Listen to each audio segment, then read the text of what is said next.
नमस्कार, मैं हूँ संजय शर्मा। आप सुन रहे हैं, आप देख रहे हैं 4PM न्यूज़ नेटवर्क।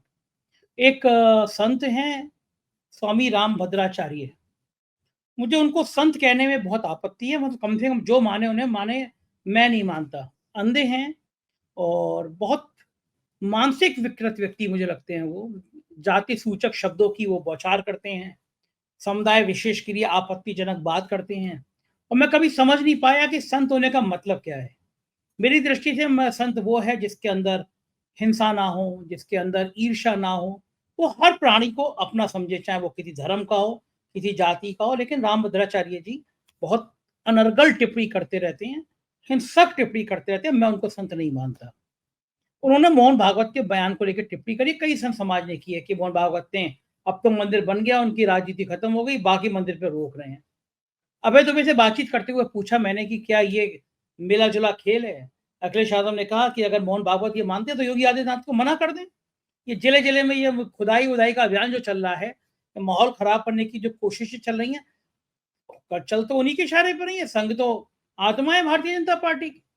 मैंने अभय दुबे से ही बातचीत की। साथ ही उनसे जानना चाहा कि ईडी का इतना हृदय परिवर्तन कैसे हो गया? जब डीके शिव कुमार कर्नाटक के डिप्टी सीएम पे बरी हुए और उन पे झूठे आरोप सामने आने लगे, उसके बाद में एक के बाद एक हेमंत सोरेन निकल आए, संजय सिंह की जमानत हो गई, केजरीवाल की जमानत हो गई, मनीष सिसोदिया की जमानत हो गई। तब पता चला कि ईडी एक लंबी चौड़ी फर्जी कहानी तैयार करती है। तो ईडी के डायरेक्टर ने कहा कि अब बिना साक्ष्य की ये सब मत करो। तो बड़ी बात थी, क्या ईडी के डायरेक्टर ने मोदी और शाह से डरना बंद कर दिया है? क्या ईडी के डायरेक्टर समझ गए हैं कि इनकी चल नहीं रही है? इतना बड़ा हृदय परिवर्तन कैसे कर लिया? ये सारी बातें मैंने अभय दुबे जी से की हैं। रोचक बातचीत है, आपको अच्छी लगेगी, पूरी बातचीत सुनिएगा। चैनल को सब्सक्राइब और ज्वाइन करना ना भूलें। 4PM न्यूज़ नेटवर्क में स्वागत है अभय दुबे जी आपका। मोहन भागवत ने एक बयान क्या दे दिया कि भई बार-बार ये मस्जिद के नीचे मंदिर और झगड़े, ये सब ठीक नहीं है और कुछ लोग इस तरह के झगड़ा उठाकर नेता बनना चाह रहे हैं। उस बयान पर तरह-तरह की प्रतिक्रिया सामने आ रही हैं। अखिलेश यादव ने कहा कि भैया तुम्हारी थिंक टैंक है वो, बीजेपी वाले तुम्हारी बच्चे हैं, चाले हैं, इस तरह का भाव था। मना कर दो उनसे, बता किसको रहे हो कि नहीं आना चाहिए, तुम्हारी तो योजनाएँ हैं। कुछ लोगों ने कहा ये प्लानिंग है। मोहन भागवत कुछ कहेंगे, बीजेपी कुछ कहेगी और करेंगे कुछ और। लेकिन कुछ संत भड़क भी गए। खास तौर से मैं एक संत का उल्लेख करना चाहूँगा, स्वामी रामभद्राचार्य। अंधे हैं, लेकिन कहना नहीं चाहिए मुझे, गेरुआ वस्त्र पहनते हैं, लेकिन मुझे लगता है कि बहुत बेहद घृणित व्यक्ति हैं। वो जाति के नाम पर इतने अशोभनीय, इतने अश्लील, इतने गंदी टिप्पणी करते हैं। वो धर्म के नाम पर एक समुदाय विशेष के लिए इतनी गंदी टिप्पणी करते हैं। मुझे नहीं पता कि संत समाज में ऐसे लोगों को संत समाज खुद बाहर क्यों नहीं कर देता। संत हैं आप गेरुआ वस्त्र पहने तो आपके लिए सब मनुष्य बराबर हैं, वो हिंदू है, मुसलमान है। अगर आपके अंदर भी ईर्ष्या है, आपके अंदर भी जलन है, आपके अंदर भी नफ़रत है, तो आप संत किस बात के? उसमें जाति, हिंदू धर्म की जाति को लेकर उन्होंने 1-2 बार इतनी भयंकर टिप्पणी करी, लोगों ने कहा इन पे एफआईआर होनी चाहिए, जेल जाना चाहिए। और मुझे लगता है कि बहुत निकृष्ट किस्म के व्यक्ति हैं वो। उन्होंने भी टिप्पणी करी और तमाम संत लोगों ने इस तरह की टिप्पणियाँ करी हैं मोहन भागवत के बयान को लेके। आपको क्या लगता है ये धूरा कुश्ती है? क्योंकि एक तरफ संबल में खुदाई हो रही है, सर्वे हो रहे हैं, एक तरफ मोहन भागवत का बयान आ रहा है। और अखिलेश यादव ने कहा कि क्या मोहन भागवत के इशारे के बिना यूपी सरकार कर देगी? मोहन भागवत आज योगी आदित्यनाथ को कह दें, सर्वे बंद हो जाएँगे। बात तो सही है। योगी आदित्यनाथ की जो सबसे बड़ी ताकत है वो तो संघ ही है। और अगर मोहन भागवत ऐसा चाह रहे हैं तब भी यूपी सरकार कर रही है। तो क्या ये लूरा कुश्ती है कुछ और दिखा कुछ और रहे हैं, कोई और खेल? आपको क्या लगता है? संजय जी, इसको नूरा कुश्ती भी कहा जा सकता है, लेकिन मैं ऐसे कहूंगा कि दो घोड़ों की सवारी है और दो घोड़ों की सवारी हमेशा खतरे से खाली नहीं होती, हमेशा खतरे से भरी होती है, क्योंकि कभी भी आप चूक सकते हैं और धड़ाम से दोनों घोड़ों के बीच में गिर सकते हैं और आपको बहुत ज्यादा नुकसान उसमें पहुंच सकता है। तो सरसंघ चालक मोहन भागवत अभी से नहीं, काफी लंबे अरसे से 2022 से ही दो घोड़ों की सवारी कर रहे हैं। अभी उन्होंने करीबन 1.5 साल पहले या शायद 1.25 साल पहले ये वक्तव्य दिया था कि हर मस्जिद के नीचे शिवलिंग क्यों ढूंढना, ये उन्होंने वक्तव्य दिया था उन्होंने। अच्छा, अब इस बीच में लगातार वो इस मसले पर चुप रहे। फिर 2024 के लोकसभा चुनाव नतीजे आए। लोकसभा चुनाव नतीजे के बाद इन सब लोगों ने मिलकर ये तय किया कि हमें पूरे देश में इस तरह का माहौल बना देना है जैसा 90 के दशक में माहौल था। मैं तो कल्पना करता हूं कि एक कमरा है, उस कमरे में नरेंद्र मोदी, कल्पना है, कल्पना कह रहा हूं, अगर कल्पना चित्र बनाया जाए तो ऐसा बनेगा, नरेंद्र मोदी भी बैठे हुए हैं, अमित शाह भी बैठे हुए हैं, जगत प्रकाश नड्डा भी बैठे हुए हैं, मोहन भागवत भी हैं, दत्तात्रेय होसबोले भी हैं, ये सब लोग बैठे हुए हैं एक कमरे में, और कुछ विद्यार्थी परिषद वगैरह के कुछ लोग हैं, बजरंग दल के कुछ लोग हैं, सब ये तय कर रहे हैं कि हम जबरदस्त पूरे मुल्क में हिंदू मुसलमान करना है हमें हर हालत में। ऐसा माहौल बना देना है कि जैसा 90 के दशक में राम जन्मभूमि आंदोलन जब अपने शिखर पे था उस वक्त हो रहा था। अच्छा, उसी के बाद से, और आपस में हमें जो, और साथ में ये भी बात हो रही है कि हमारे बीच में आपस में जो मतभेद है वो हम निपटते रहेंगे उनसे, लेकिन इस मामले में हम एक हैं। ये कल्पना चित्र जो मैं आपके सामने पेश कर रहा हूं। इसके बाद देखिए आप, फिर बटेंगे तो कटेंगे, एक है तो सेफ हैं, और फिर संभल कांड, ये सब सारे प्रकरण निकलकर सामने आते हैं। उत्तर प्रदेश के मुख्यमंत्री कहते हैं कि अगर दंगा होना है तो हो जाए, एक बार आर पार हो जाए। रोज वो मुसलमानों के खिलाफ घिनौने बयान देते हैं, नित्य प्रति मुसलमानों के खिलाफ घिनौने बयान देते हैं। अच्छा, आप स्वामी रामभद्राचार्य जी से नाराज हैं, बिल्कुल सही नाराज हैं आप, लेकिन जो उत्तर प्रदेश के मुख्यमंत्री हैं उनके नाम के आगे योगी लिखा जाता है, योगी, और वो एक बहुत ऐतिहासिक एक ऐतिहासिक जो धर्मपीठ है, गोरखपीठ, गुरु गोरखनाथ, जिनका बहुत क्रांतिकारी भूमिका थी भारत के आध्यात्मिक और सामाजिक इतिहास में, गुरु गोरखनाथ की क्रांतिकारी भूमिका थी, उनके उत्तराधिकारी हैं वो, तकनीकी रूप से अगर कहा जाए। आप में कभी उनके अंदर कोई यौगिक शक्ति दिखी? कभी लगा कि ये आदमी शास्त्रों का कोई जानकार है, इसने कुछ धर्म ग्रंथ पढ़े हैं? कभी उनकी जुहा पर वेद पुराण शास्त्र तंत्र बड़े बड़े जो भारत की महान ज्ञान परंपरा है उसका कोई 1.001 अंश भी उनकी जुहा पे आपको सुनाई पड़ा आपको? सिवाय इसके उनके बारे में कहा जाता है कि उठ के सवेरे गायों को चारा खिलाते हैं। इसके अलावा कभी आपने उनके मुंह से कभी शांति की, परमार्थ की, कल्याण की, प्रेम की, स्नेह की, ये कोई बोली आपने अपने उनके मुंह से सुनी है आज तक? कोई बुलडोजर सुना है, बुलडोजर। हाँ, बुलडोजर सुना है, मिट्टी में मिला दूंगा, गोली से उड़ा, मतलब यही सब बातें, बर्बाद कर दूंगा, यही सब बातें कर रहे हैं। मैं उन्हें बाहुबली मुख्यमंत्री कहता हूं। वो उनकी पूरी भाषा बाहुबलियों वाली भाषा है, उनका पूरा मॉडल जो है प्रशासन का वो बाहुबली मॉडल है उनका। अच्छा, अब ठीक है, ये रामभद्राचार्य जैसे तो बहुत से लोग हैं, स्वामी साक्षी जिनको टिकट देती है बीजेपी, लगातार मर्डर का मुकदमा चल चुका है उनके ऊपर। सारे मुकदमे, यानी किन-किन धाराओं में, महिलाओं से छोटे मोटे व्यक्ति मर्डर का मुकदमा नहीं चला है उनके ऊपर। तो मैं ये कहना चाहता हूं कि इस तरह के लोगों से जो हिंदुत्व की राजनीति है पूरी ठसाठस भरी हुई है। ऐसे ही लोगों पे एक आचार्य गिरिराज किशोर थे, जिनके बारे में प्रभाष जी ने लिखा है कि ऐसे लोग भी अपने आप को आचार्य लिखते हैं, धत्कर्म, मतलब वो कह रहे धिक्कार है, ऐसे लोग भी अपने आप को आचार्य लिखते हैं, नाम के साथ आचार्य लिखा जाता है इनके। ऐसे लोगों से ये पूरा का पूरा आंदोलन भरा हुआ है। नरेंद्र मोदी भारत के प्रधानमंत्री, वो साधु संत नहीं है, लेकिन वो विष्णु भगवान का अवतार अपने आप को कहते हैं। जो विष्णु भगवान का अवतार है, विष्णु भगवान के अवतार को ये क्या शोभा देता है जैसी उसने लोकसभा चुनाव में मुहिम चलाई मुसलमानों के खिलाफ। ठीक बात है। तो मतलब ये है कि इनको आप किससे नाराज होंगे, किससे खुश होंगे? कोई 19 है, कोई 20 है, 19-20 भी नहीं है, ये सारे के सारे एक ही हैं। इसे एक अंग्रेजी की कहावत है, उसका एक मेरे मित्र ने उसका हिंदी, मैं अंग्रेजी में बोल रहा था कहावत को, तो उसने हिंदी में उसका अनुवाद करके बताया कि सब एक ही थान के टुकड़े हैं, एक ही थान के कटे हुए टुकड़े हैं। अंग्रेजी की कहावत है कि they are all cut from the same cloth, these are the people who are cut from the same cloth. तो वो एक ही थान के कटे हुए टुकड़े हैं ये, इनसे और कोई उम्मीद करना व्यर्थ है। दूसरी, अब इसमें एक और दूसरी समस्या इसके साथ जुड़ी हुई, वो समझ, जो मोहन भागवत ने वक्तव्य दिया है, मोहन भागवत एक तरफ तो ये चाहते हैं कि जब हम ये खुदाई और सर्वे और उसके आधार पर हिंदुओं की सांप्रदायिक प्रतिक्रिया आयोजित करने का जो की राजनीति है, जो संभल में हो रही है और जो राम जन्मभूमि आंदोलन में हुई थी राजनीति, उस राजनीति को वो जब चाहे तब करें अपने राजनीतिक गोटी लाल करने के लिए।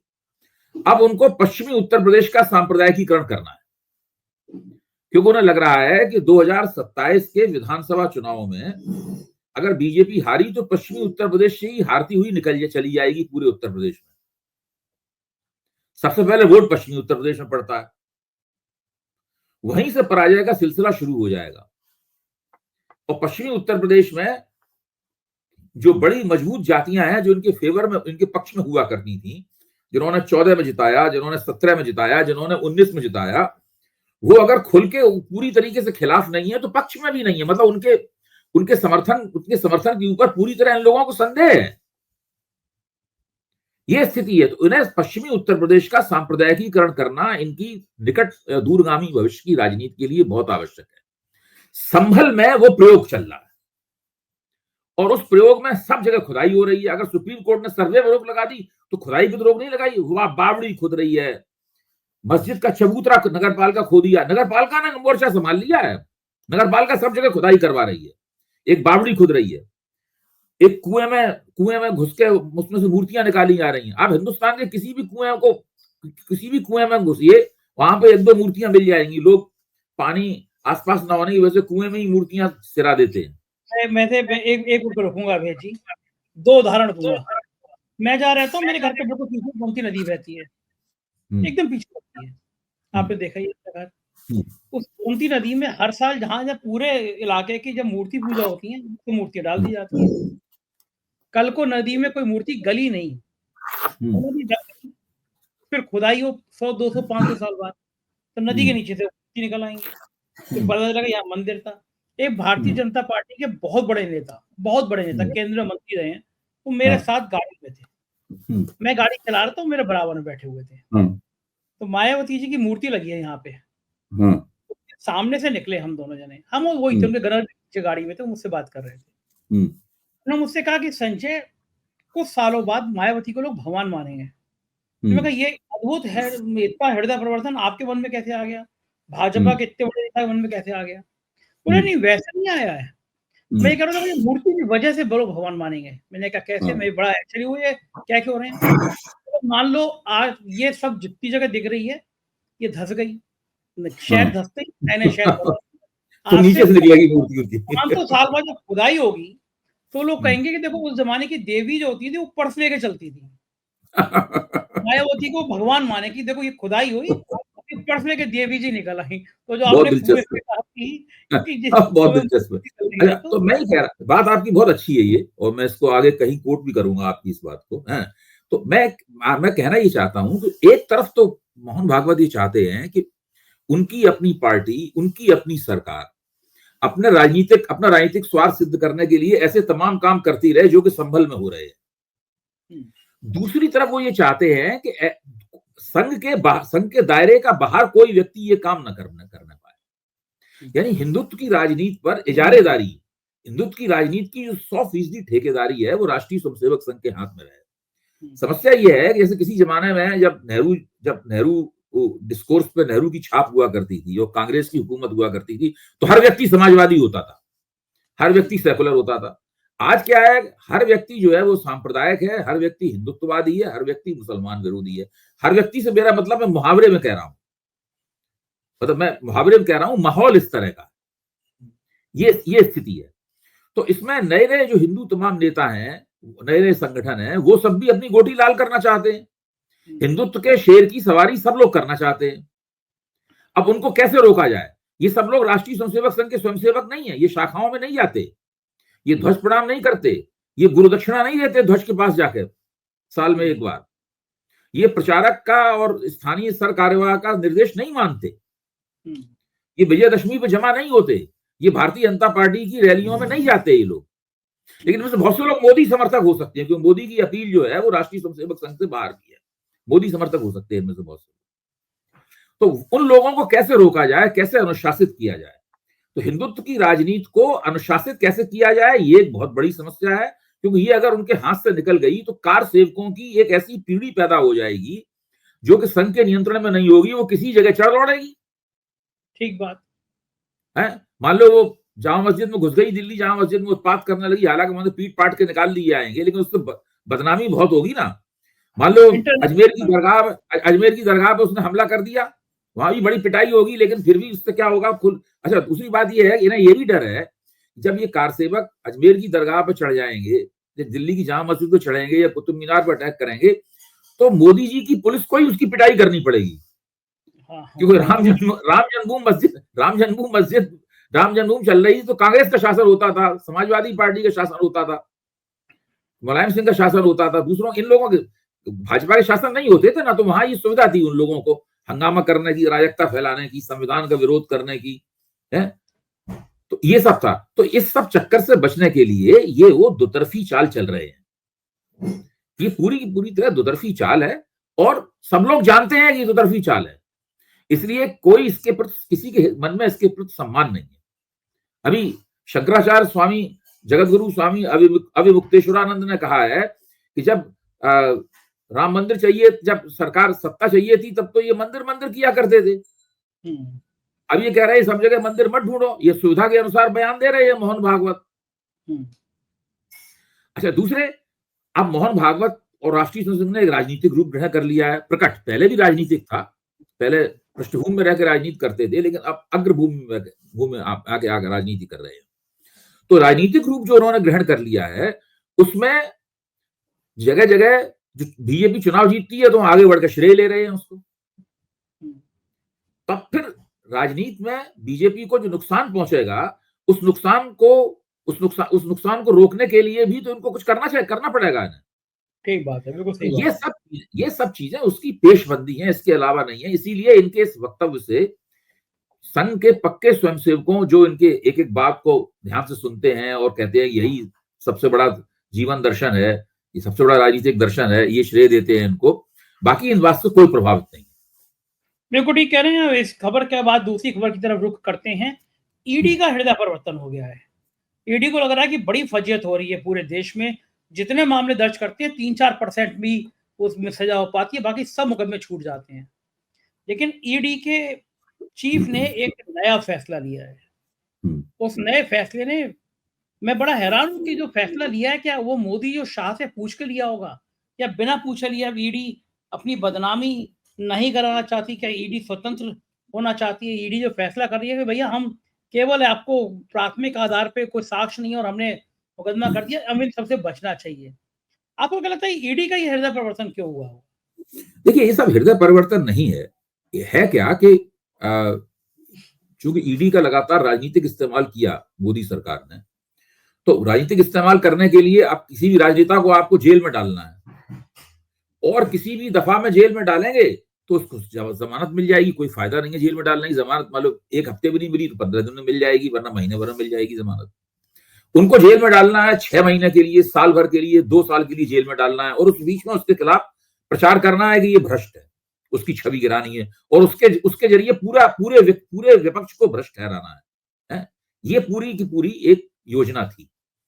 इस योजना के लिए पीएमएलए कानून का इस्तेमाल किया गया और एक विशेष रूप से ईडी की शक्तियां बढ़ाई गई। ईडी को कहीं भी छापा मारने के लिए, कहीं भी तलाशी लेने का विशेष अधिकार प्रदान किया गया कानूनन। और पीछे दरवाजे से जाकर सुप्रीम कोर्ट ने ईडी की जिस दफा 45 को संविधान विरोधी करार दे दिया था, उसको फिर से स्थापित किया गया। इसके बाद में उस दफा के तहत किसी भी व्यक्ति को पकड़ के कि ये साजिश कर रहा था, और ये इसे कहते नहीं कि मनी लॉन्ड्रिंग की जो कॉन्स्पिरेसी थी उसका हिस्सा है। अगर आप मनी लॉन्ड्रिंग का आरोप लगाएंगे, काले धन को सफेद करने का आरोप लगाएंगे किसी के ऊपर, तो आपको उसके लिए पुख्ता प्रमाण पेश करना होगा। इसको मनी ट्रेल कहते हैं। लेकिन अपने राजनीतिक आकाओं के कहने पर ईडी ने हथकंडा ये निकाला कि मनी ट्रेल तो किसी के खिलाफ मिलेगी नहीं। आज तक अरविंद केजरीवाल के खिलाफ मनी ट्रेल नहीं मिली, मनीष सिसोदिया के खिलाफ मनी ट्रेल नहीं मिली, संजय सिंह के खिलाफ मनी ट्रेल नहीं मिली, यहां तक के सत्येंद्र जैन के खिलाफ कोई मनी ट्रेल नहीं मिली इन्हें। किसी के, आम आदमी पार्टी किसी नेता के खिलाफ मनी ट्रेल नहीं मिली। कांग्रेस के कर्नाटक के नेता डी.के. शिव कुमार जो वहां उप मुख्यमंत्री हैं, उनके खिलाफ मनी ट्रेल नहीं मिली। भूपेश बघेल के साथ काम करने वाले आईएएस अफसर थे, उनके खिलाफ मनी ट्रेल नहीं मिली। कि सबके खिलाफ पीएमएलए कानून के तहत मुकदमे दायर किए गए हैं। सोरेन के खिलाफ मनी ट्रेल नहीं मिली, किसी के खिलाफ मनी ट्रेल नहीं मिली। तो इन सबके ऊपर आरोप ये लगाया गया कि ये एक साजिश में शामिल थे। उस साजिश में इससे बात करते हुए सुने गए इनके खिलाफ। अच्छा, उसके लिए क्यों कोई ठोस सबूत नहीं था तो किसी को ठोक पीट कर गवाही दिलवा दी गई। लोगों को पहले किसी आदमी को मुकदमे में फंसाया, फिर उससे कहा अगर तुम गवाही दे दोगे हमारे हिसाब से तो मैं वायदा माफ गवाह कर लेंगे। जैसा कि वो है केजरीवाल जो दिल्ली में तथाकथित शराब घोटाले में उसी गवाह का इस्तेमाल किया गया। आंध्र प्रदेश, तेलंगाना का जो है हम लोग जानते हैं, आंध्र प्रदेश का, हैदराबाद का, उसका इस्तेमाल किया गया। तो मेरे कहने का मतलब ये है कि सुप्रीम कोर्ट ने बार बार ये कहा कि इन सब तरीकों से काम नहीं चलेगा। सुप्रीम कोर्ट में जब ये मुकदमे पहुंचे तो सारे मुकदमे गिर गए। डीके शिव कुमार के खिलाफ मुकदमा गिर गया। भूपेश बघेल के जो के नजदीकी जो आईएएस अफसर थे उनके खिलाफ मुकदमा गिर गया। आम आदमी पार्टी के तमाम नेताओं के खिलाफ सुप्रीम कोर्ट ने कड़ी टिप्पणियां की उनके खिलाफ, और उनको सबको जमानतें उन्होंने दे दी।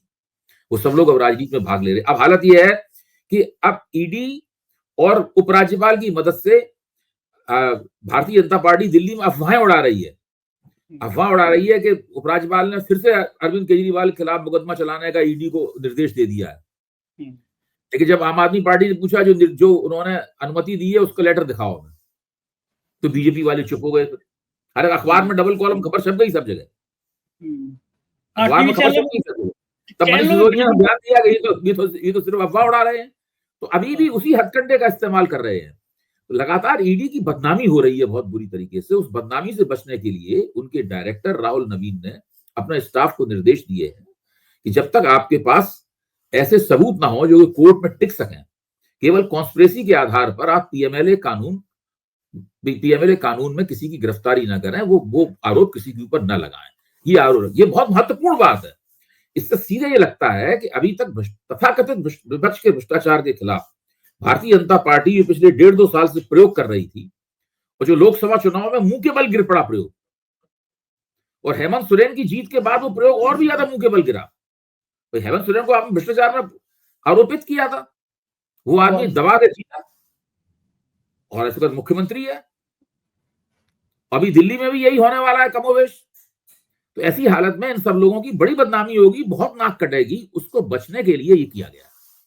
अच्छा, मुझे बताइए कि ये जो फैसला लिया राहुल नवीन ने, ये कहा, ये क्या मोदी जी को अच्छा लगेगा? ऐसा कहना, भले वो छूट जाए, बदनामी हो, कुछ भी हो, लेकिन परेशान तो होते हैं। राजनीति में आगे पीछे जाना पड़ता है, राजनीति में एक कदम आगे बढ़ाना पड़ता है, कभी कभी 2 कदम पीछे भी आना पड़ता है।